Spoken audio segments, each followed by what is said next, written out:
This is Major Roy McBride. I'm attempting to reach Dr. Clifford McBride. This is Dr. McBride's son.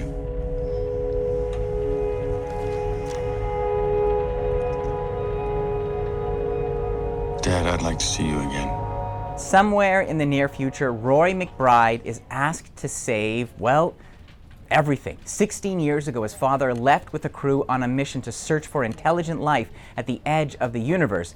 Now his father appears to be generating dangerous bursts of antimatter. What is happening out there is a crisis of unknown magnitude. Now we're counting on you to help us find him. Are you with us? The answer is yes, but under this astronaut's calm, focused facade is turmoil. Brad Pitt plays a man with as few attachments as possible. Liv Tyler appears briefly in flashbacks and messages as his wife, appropriately called Eve. She's more of a vision of a woman than a fully realized character. It's only in space where Roy is at ease, the one place where he can escape the shadow of his father. He was the first man to the outer solar system. He was a pioneer. But there was much more to him than that.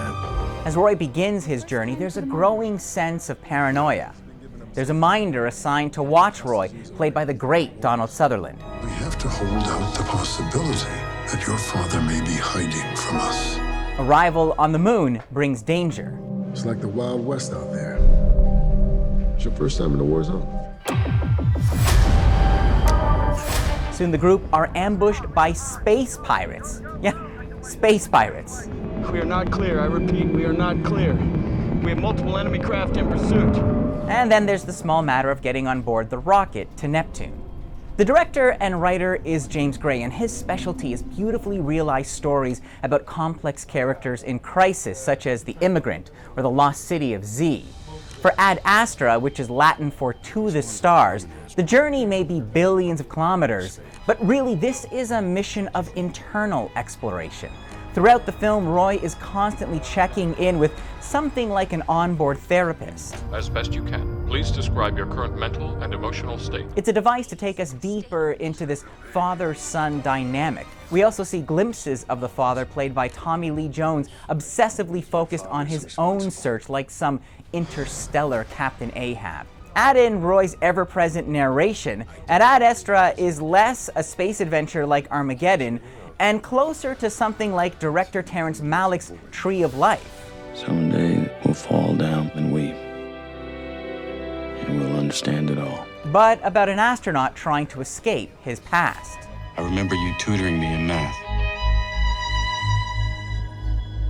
You instilled in me a strong work ethic. You should know I've chosen a career that you would approve of. At its best, this is what Ad Astra is reaching for. Deep space ruminations of what it means to be a man. Roy reckoning with his father's legacy, his anger, his isolation.